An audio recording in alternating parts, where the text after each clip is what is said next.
So Google product అనేసరికి ఏంటంటే మనకి ఇప్పుడు ఇవన్నీ కూడా గూగుల్ ప్రొడక్ట్స్ ఉన్నాయి చాలా. సో ఇక్కడ చూసుకుంటే కనుక బ్లాగర్ అని ఉంది. సో బ్లాగర్ ద్వారా ఏం చేయొచ్చు అంటే కనుక మనం ప్లాట్ఫామ్ క్రియేట్ చేసుకోవచ్చు. అంటే ఒక వెబ్సైట్ క్రియేట్ చేయాలి అంటే మనకు ఒక ప్లాట్ఫామ్ కావాలి. సో ఇక్కడ గూగుల్ వాడు ఏం చేశాడంటే కనుక సో వాడు ప్రొవైడ్ చేస్తున్న ఫ్రీ ప్రొడక్ట్స్ చాలా ఉన్నాయి యూజర్స్ కి. Not only search engine, Google maps, YouTube, play store ఇవన్నీ ఉన్నాయి. వీటితో పాటు ఏంటంటే కనుక గూగుల్ బ్లాగర్ కూడా ఫ్రీగా ప్రొవైడ్ చేస్తున్నారు. సో గూగుల్ ఒకటైనా ఇలా వెబ్సైట్స్ ఫ్రీగా ప్రొవైడ్ చేసేది, బిల్డింగ్ కి ప్లాట్ఫామ్స్ ఫ్రీగా ప్రొవైడ్ చేసేది అంటే లేదు, చాలా ఉన్నాయి. వర్డ్ప్రెస్.com, విక్స్.com అని చెప్పి ఉన్నాయి. కానీ బ్లాగర్ ఎందుకు ఫేమస్ అంటే కనుక మనం బ్లాగర్ ద్వారా త్వరగా కొంచెం ఇండెక్స్ అవడానికి ఛాన్స్ అనేది ఉంటుంది. కానీ బ్లాగర్లో ఏంటంటే కనుక ఎక్కువ మనం ఫంక్షనాలిటీ మోర్ ఫంక్షనాలిటీ ఉంటే కనుక దాన్ని ఇక్కడ క్రియేట్ చేయలేము అనమాట బ్లాగర్లో. సో ఎందుకు అంటే కనుక బేసిక్ ఇన్ఫర్మేషన్ మన సైట్ బేసిక్ సెట్టింగ్స్ వరకు అయితే కనుక ప్రాబ్లం లేదు. కాకపోతే ఏంటంటే కనుక ఇక్కడ బాగా కొంచెం ఇన్ఫర్మేషన్ సైట్స్ లాంటివే కొంచెం ఇంకా ఎక్కువ ఫీచర్స్ యాడ్ చేయాలి అంటే స్లైడర్స్ యాడ్ చేయాలి, లేకపోతే ఏది యాడ్ చేయాలన్నా కూడా కొంచెం బ్లాగర్ కి కష్టం అవుతుంది. అంటే కోడింగ్ మీద చాలా ఐడియా ఉండాలి. కోడింగ్ అనేది ఏంటంటే మనం యాడ్ చేసుకుంటూ వెళ్ళిపోతా ఉంటే ఏ ఫీచర్ కావాలన్నా కూడా యాడ్ చేసుకోవచ్చు. సో మనకి బ్లాగర్ కి ఏం కావాలి అంటే కనుక ఒక జీమెయిల్ ఐడి ఉంటే సరిపోద్ది. మీరు బ్లాగర్ కి జీమెయిల్ ఐడి సైన్ ఇన్ అయిపోతాం. సో మీరు ఇక్కడ న్యూ బ్లాగ్ అని చెప్పుకుంటుంది. ఆల్రెడీ నాకు కొన్ని బ్లాగ్స్ క్రియేట్ చేసి ఉన్నాయి. సో లేకపోతే కనుక ఏం చేస్తామంటే ఫస్ట్ న్యూ బ్లాగ్ అని తీసుకుంటాం. సో న్యూ బ్లాగ్ అని తీసుకుంటే బ్లాగ్ కి టైటిల్ అడుగుతున్నాడు. అంటే టైటిల్ అంటే సో మనం ఇప్పుడు బ్లాగ్ రెడ్ బస్ తీసుకుంటే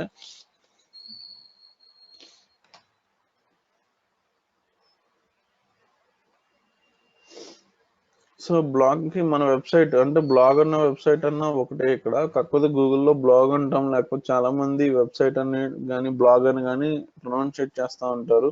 ఏదైనా ఒకటే. సో ఇక్కడ మనకి వెబ్సైట్ తీసుకుంటే ఇది ఏంటంటే డొమైన్ నేమ్ అంటాం. సో ఈ డొమైన్ నేమ్ ఒకటి, యూఆర్ఎల్ ఒకటి బుక్ చేసుకోవాలి. నెక్స్ట్ ఏంటంటే బ్లాగ్ కి వెబ్సైట్ నేమ్ ఒకటి, అంటే వెబ్సైట్ నేమ్ కానీ బ్లాగ్ నేమ్ కానీ ఒకటి పెట్టుకోవాలి. సో ఇక్కడ ఏం అడుగుతున్నాడు అంటే బ్లాగర్ లో ఫస్ట్ థింగ్ టైటిల్ అడుగుతున్నాడు. అంటే మన వెబ్సైట్ కి ఒక టైటిల్ పెట్టుకుంటాం. ఏం టైటిల్ పెడదాం అనేది ఇక్కడ చూసుకుంటే సో మనకి ఏం పెట్టుకుంటాం అంటే కనుక ఇక్కడ మీరు ఏదైతే వెబ్సైట్ క్రియేట్ చేద్దాం అనుకుంటున్నారో అది మన పర్సనల్, అంటే బ్లాగ్ ఎక్కువగా మనం పర్సనల్ యూసేజ్ కానీ ఏదైనా మనీ ఎర్న్ చేసుకోవడానికి కానీ ఇలాంటి వాటికి బ్లాగర్ ఫీచర్స్ అనేది కొంతవరకు సపోర్ట్ అయిపోతుంది. ఏదైనా క్లయింట్ కి ప్రిఫర్ చేయాలంటే కనుక బ్లాగర్ అంత సజెస్టబుల్ కాదు ఇవాళ ఉన్న సిచ్యువేషన్ లో.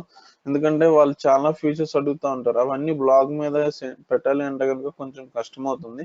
సో ఇక్కడ ఏంటంటే కనుక టైటిల్ పెట్టుకుంటాం.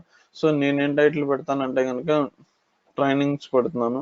సో ట్రైనింగ్స్ నేను డిజిటల్ మార్కెటింగ్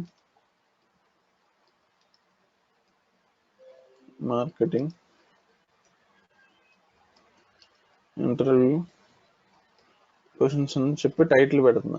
ఇది ఏంటిది అంటే కనుక వెబ్సైట్ యుఆర్ఎల్. సో ఈ వెబ్సైట్ యుఆర్ఎల్ ఏంటిది అంటే కనుక డిజిటల్ మార్కెటింగ్. సో మన యుఆర్ఎల్ ఇక్కడ మనం పెట్టేస్తాము. కాకపోతే మన యుఆర్ఎల్ కి ఏమవుతుంది అంటే కనుక చివరిలో blogspot.com అని చెప్పి వస్తూ ఉంటుంది. So interview questions.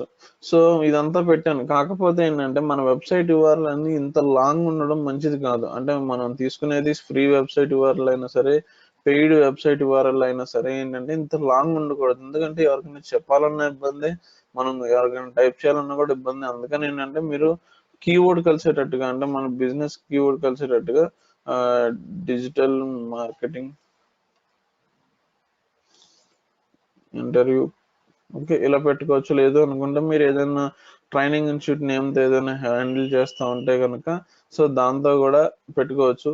సో నేను మామూలుగా ఏంటంటే కనుక ప్రజెంట్ ఇప్పుడు మనకి డిజిటల్ మార్కెటింగ్ ఇంటర్వ్యూ క్వశ్చన్స్ అనేవి పెట్టుకుంటున్నాను. బట్ ఇంత లాంగ్ అనేది ఉండకూడదు. మనకేంటంటే మన బ్రాండ్ నేమ్, మన కీవర్డ్, మన బిజినెస్ కీవర్డ్, మనం ఈ వెబ్సైట్ లో ఏం ప్రొవైడ్ చేస్తామని కీవర్డ్, ప్రొడక్ట్ నేమ్ కానీ సర్వీస్ నేమ్ కానీ ఇక్కడ పెట్టుకుంటే యూజర్ కి ఈజీగా ఐడెంటిఫై చేయడానికి ఉంటుంది.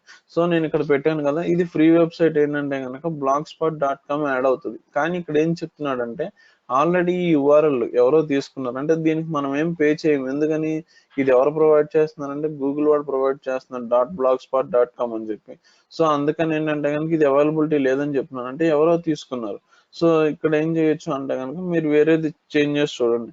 So digital marketing interview. Okay. ఇక్కడి వరకు అయితే తీసుకోవచ్చు. కాకపోతే ఇది ఇన్‌సఫిషియెంట్‌గా ఉన్నట్టుగా ఉంటుంది. బట్ నాకు అవైలబిలిటీ లేదు కాబట్టి, సో నేను ఒకసారి చెక్ చేసుకుంటున్నాను. Digital marketing interview questions. Okay.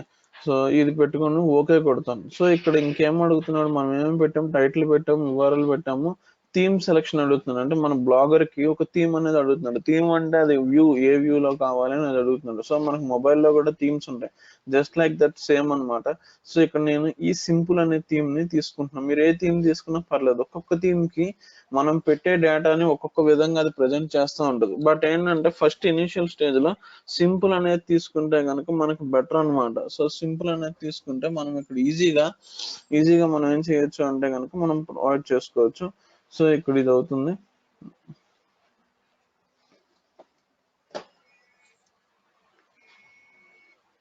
So ఇక్కడ ఏమడుగుతున్నాడు అంటే కనుక 1 మినిట్ అండి సంజయ్ గారు. ఓకే.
అండ్ ఇది మనకి ఓపెన్ అవుతుంది.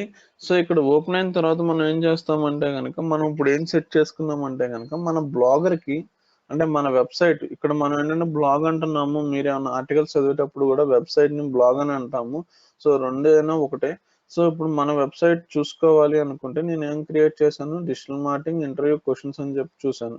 సో ఇది డాష్ బోర్డ్ అంటాం అనమాట. అంటే మనం ఎక్కడ కోడింగ్ ఏం ఎడిట్ చేయము, బ్యాక్ ఎండ్కి వెళ్ళిపోయి కోడింగ్ ఏం ఎడిట్ చేయము. ఈ డాష్ బోర్డ్ నుంచే ఆపరేట్ చేసుకుంటా ఉంటాం. అంటే జస్ట్ లైక్ మొబైల్ ఆప్షన్స్ లాగా అనమాట. సో అంటే మనకి సెట్టింగ్స్ లో ఇవన్నీ ఉంటాయి కదా, ఏది కావాలనుకుని ఇక్కడ క్రియేట్ చేసుకుంటామో అదంతా కూడా ఎక్కడ ఎక్కడ ఎపిరెన్స్ అవుతుంది అంటే ఫ్రంట్ ఎండ్ స్క్రీన్ లో ఎపిర్ అవుతుంది మొబైల్ కి. సో ఇక్కడ కూడా ఏంటంటే మనం ఏది అప్డేట్ చేసినా, సో ఇది వచ్చేసరికి ఏంటంటే వెబ్సైట్ అన్నమాట. సో ఇదంతా కూడా అప్డేట్ అవుతా ఉంటుంది ఇక్కడ. So digital marketing interview questions అని పెట్టాం. ఇది యూఆర్ఎల్ ఏమొచ్చింది, digital marketing interview dot blog spot dot com అని వచ్చింది. సో మీరు ఈ యూఆర్ఎల్ తీసేసి, ఫ్రీ డొమైన్ నేమ్ తీసేసి మనం పెయిడ్ డొమైన్ నేమ్ ని యాడ్ చేసుకోవచ్చు. ఇక్కడ హోస్టింగ్ చేయట్లేదు, డొమైన్ నేమ్ కూడా మనం పర్చేస్ చేయట్లేదు. ఎందుకని, డొమైన్ నేమ్ ఏమో ఫ్రీగా .blogspot.com వచ్చింది, హోస్టింగ్ ఏమో గూగుల్ వాడే ఇందులోనే ప్రొవైడ్ చేసేస్తాడు. అంటే వాడి దగ్గర ఉన్న డేటాబేస్ లో మనం పెట్టుకునే ఈ సైట్ మొత్తాన్ని వాడి స్పేస్ ప్రొవైడ్ చేస్తాడు. సో దీనికి కూడా మనం ఏం పే చేయవసరం. బట్ ఏంటంటే కొన్ని అఫీషియల్స్ గా వెళ్ళినప్పుడు మన వెబ్సైట్ చివరిలో blogspot.com ఉంది అంటే గనక వాళ్ళు ఐడెంటిఫై చేస్తారు ఇది ఫ్రీ వెబ్సైట్ అని చెప్పి. సో మనం ఇది అవాయిడ్ చేయడానికి అట్ ఏ సేమ్ టైం కొంచెం ఫార్మల్ వేలో ఉండడం కోసం ఏం చేస్తా ఉంటారంటే కొంతమంది ఈ ఫ్రీ డొమైన్ నేమ్ తీసేసి పెయిడ్ డొమైన్ నేమ్ పర్చేస్ చేసి దీనికి యాడ్ చేస్తారనమాట. సో అది ప్రాసెస్ ఉంటుంది. అది కూడా గోడాడీలోనే గోడాడీలో మనం డొమైన్ నేమ్ కొనుక్కున్న తర్వాత ఏం చేయాలంటే కొంత ఐపీ అడ్రస్లు ఇవి చేంజింగ్ ఉంటుంది. అవి మనం చేసుకోవాల్సి ఉంటుంది.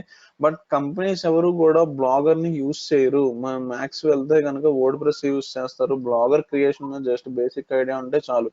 సో బట్ ఏంటంటే డొమైన్ నేమ్ యాడ్ చేసుకున్నా కూడా బ్లాగర్ లో మనం ఎక్కువ ఫీచర్స్ యాడ్ చేయడానికి కూడా లేదు. కొంత కోడింగ్ ఇన్సర్ట్ చేసుకుని ఇందులో కొన్ని ఫీచర్స్ రావు. సో దీని మీద ఇంత ఎఫర్ట్ పెట్టే బదులు వర్డ్ ప్రెస్ అయితే కనుక ప్లగ్ఇన్ చేసుకుంటే చాలు. జస్ట్ ప్లగ్ఇన్ ఇన్స్టాల్ చేసుకుంటాం. ప్లగ్ఇన్ ఇన్స్టాల్ చేసుకుంటే కనుక సరిపోతుంది. సో అందుకని ఏంటంటే కనుక మ్యాక్స్ మనం ప్రాక్టీస్ పర్పస్ వరకు తీసుకుంటాము. ఇలా కూడా మెయింటైన్ చేసుకోవచ్చు.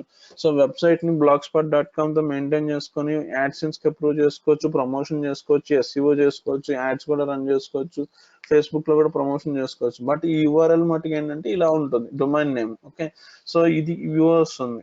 అర్థమవుతుందండి మనం ఏం చేస్తున్నామో ప్రాసెస్? అర్థమవుతుందండి. ఓకే ఓకే అర్థమవుతుందండి. ఇక్కడ ఒక్క ఓకే. నిమిషం అండి. మీరు ఇక్కడ బ్లాక్ స్పాట్ చేంజ్ చేసుకోవచ్చు అంటున్నారు కదా! అవునండి. నేమ్ అది గోడాడీలో అట్లా చేసుకోవచ్చు అంటున్నారు కదా!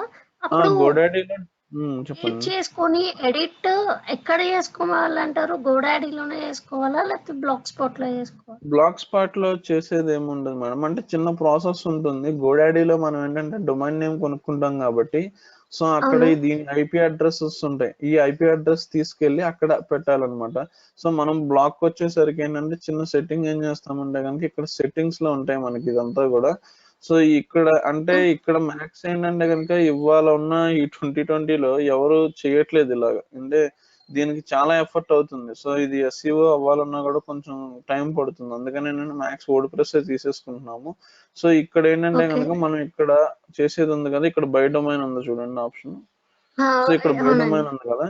సో ఇక్కడ ఏం చేస్తామంటే నా ఒరిజినల్ యూఆర్ఎల్ ఇది, అంటే ఒరిజినల్ యూఆర్ఎల్ ఇది కదా. ఓకే. సో ఇది క్లిక్ చేసినప్పుడు నేను ఇక్కడ ఏం చేస్తానంటే థర్డ్ పార్టీ యూఆర్ఎల్ అంటాం. అంటే మనకి గోడాడీలో సి ప్యానల్ అనేది ఒకటి ఆప్షన్ ఉంటుంది. సో అందులో అక్కడ మనం ఏం చేయాలి అంటే మన బ్లాక్ కి సంబంధించిన ఐపీ అడ్రస్ తీసుకెళ్ళి అక్కడ వేసుకొని ఆ యూఆర్ఎల్ ఏదైతే మనం పర్చేస్ చేసిన యూఆర్ఎల్ ఉంది కదా, సో దాన్ని ఓకే. తీసుకొచ్చి ఏం చేస్తామంటే కనుక ఇక్కడ వేసుకుంటాం. ఇక్కడ వేస్తే ఏమవుతుంది అంటే ఓకే. ఇక్కడ నాది ఎడిట్ చేయొచ్చు.